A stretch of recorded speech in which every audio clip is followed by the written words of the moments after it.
ഈശോ മിശിഹായ്ക്ക് സ്തുതിയായിരിക്കട്ടെ. ബലിയല്ല, കരുണയാണ് ഞാൻ ആഗ്രഹിക്കുന്നത് എന്നതിന്റെ അർത്ഥം നിങ്ങൾ പോയി പഠിക്കുക. ഞാൻ വന്നത് നീതിമാന്മാരെ വിളിക്കാനല്ല, പാപികളെ വിളിക്കാനാണ്.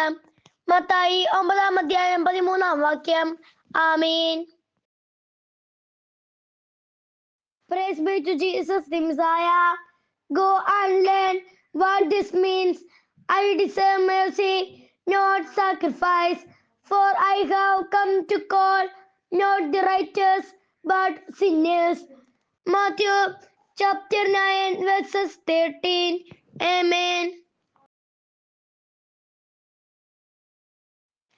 यीशु मसीहा की स्तुति हो, जाकर सीख लो कि इसका क्या अर्थ है.